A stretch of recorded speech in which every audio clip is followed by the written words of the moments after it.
नमस्कार मित्रों, मैं मधु बुत्रा एक पहल से फिर हाजिर हुई हूँ एक नए विषय के साथ। अमीरी और गरीबी।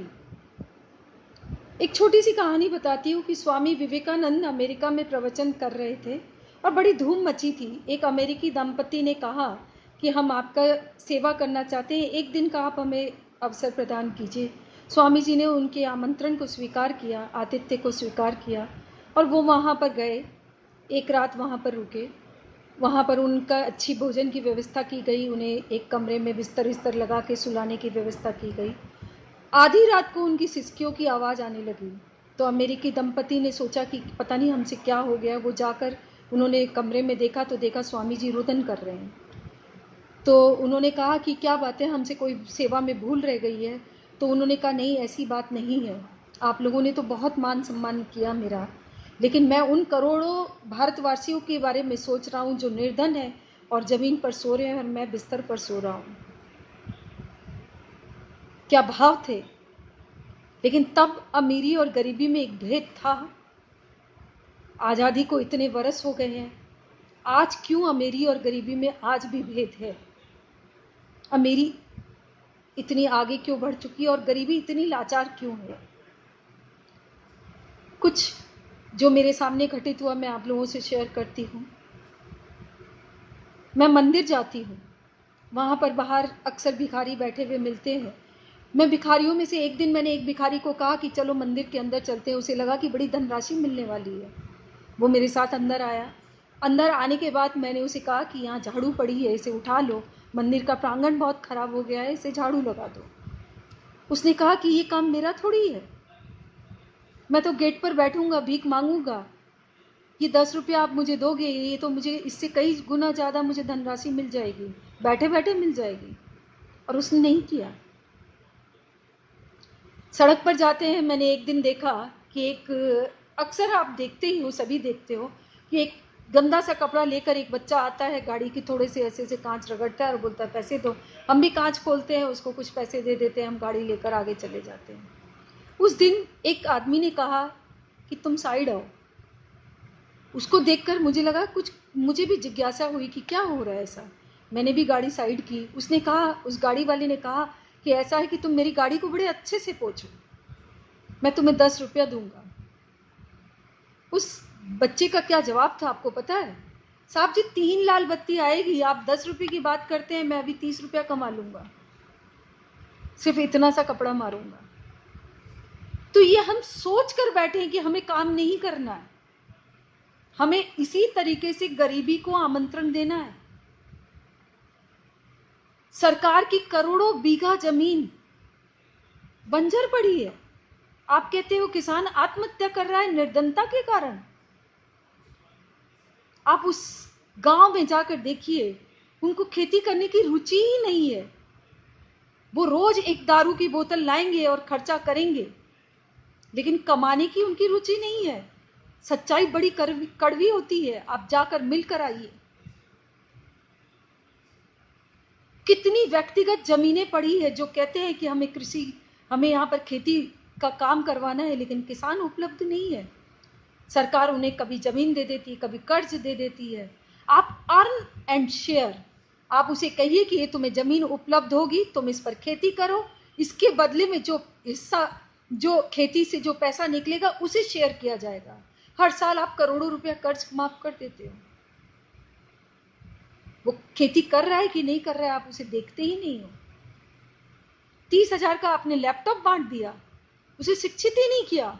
उसने 5,000 में वापस दुकानों में जाकर बेच दिया कि तो मुफ्त का 5,000 आ रहा है, इसमें क्या बुराई है। हमें हुनर देना चाहिए, शिक्षित करना चाहिए गरीबों को, और गरीबों के अंदर भी ये चाह होनी चाहिए कि हमें कुछ बनना है। मुफ्त में कब तक खाते रहोगे? एक छोटा सा एग्जाम्पल देती हूँ। गौशाला में एक औरत ने मुझसे कहा कि मुझे 50 किलो आटा जो है उधार पर दे दीजिए। मैंने कहा 50 किलो आटा, क्या करोगी तुम इसका? बोले आप प्लीज़ मुझे एक व्यवस्था करवा दीजिए। मैंने गौ संचालन जो करने वाले लोग थे उनसे बात की और उसको उधार दिलवाया। उसने एक चूल्हा बैठाया, रोटियां बनानी चालू की। और देखा कि गौशाला में जितने लोग आ रहे हैं वो 5-5 रुपए में रोटियां खरीद रहे हैं और गाय को रोटी खिला रहे हैं, और देखते देखते उसका ये कारोबार बन गया। उस गौशाला में लोग आते हैं, वो 5 रुपए में एक रोटी खरीदते हैं और गाय को खिलाते हैं। ये होता है असली काम। आपको मेहनत करना आना चाहिए। फ्री में बैठकर कब तक खाएंगे हम लोग? और जो अमीर लोग अमीर बनते हैं, आपको क्या लगता है मुकेश अंबानी अमीर है तो क्या वो जीवन पर्यंत काम करेंगे? नारायण मूर्ति अमीर है तो क्या हो गया? वो जीवन पर्यंत काम करेंगे और देश को योगदान भी देंगे, टैक्स भी भरेंगे। तो अमीर बनना क्या आसान है? मैंने एक रचना लिखी है इसी अमीरी और गरीबी पर, सुनिएगा, बहुत अच्छी रचना है। मुझे विश्वास है कि आप लोगों को जरूर पसंद आएगी।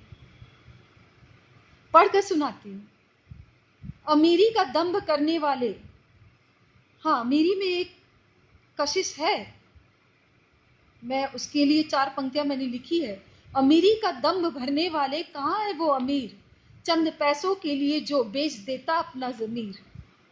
आजमा कर देखो इन्हें, बन जाएंगे वो भी फकीर। हर आदमी गरीब है। गरीब आदमी अमीर के आगे गरीब हो गया, तो अमीर आदमी मुकेश अंबानी के आगे गरीब हो जाएगा, मुकेश अंबानी भी किसी के आगे गरीब हो जाएगा। ये तो एक चैनल है, लेकिन फिर भी जो काम कर रहा है वो अमीर है। आगे की पंक्तियां सुनिएगा। गरीब तब तक ही गरीब है जब तक कोसता अपना नसीब है। गरीब तब तक ही गरीब है जब तक कोसता अपना नसीब है। मुफ्त के राशन से होता लाचार, ये मंजर कितना अजीब है। आग से जल जाता है जबकि कुआं उसके होता करीब है। क्यों कहते हो हर संकट में, हर परिस्थिति और मुश्किल में सरकार को गरीब के करीब होना चाहिए? गर चाहते हो देश का भला, बनो तुम आत्मनिर्भर। मेहनत कला हुनर से शिक्षित होना चाहिए। अमीर बना और टिका रहा अपने कठिन परिश्रम से। बात को ध्यान से सुनिएगा। अमीर बना और टिका रहा अपने कठिन परिश्रम से। गरीब भी बन सकता है अमीर अपने पुरुषार्थ और श्रम से। बस बहुत हुआ अब। सशक्त भारत की आवाज को बुलंद करो। सशक्त भारत की आवाज को बुलंद करो। अमीर गरीब के आलाप को अब बंद करो। इस खाई का सदा के लिए अंत करो। राजनीति के इस माहौल को अब तो खत्म करो। No one is rich, no one is poor. We have got 24 hours each. ना हम अमीर हैं ना हम गरीब हैं, क्योंकि ईश्वर ने हमें 24 घंटा सबको समान प्रदान किया है। विषय बहुत गंभीर था और मुझे लगता है आप लोगों को जरूर समझ आया होगा, और अगर आया है तो जरूर शेयर कीजिए इस वीडियो को। एक पहल से मधुपुत्रा फिर हाजिर होंगी एक नए विषय के साथ, नए विश्वास के साथ। धन्यवाद।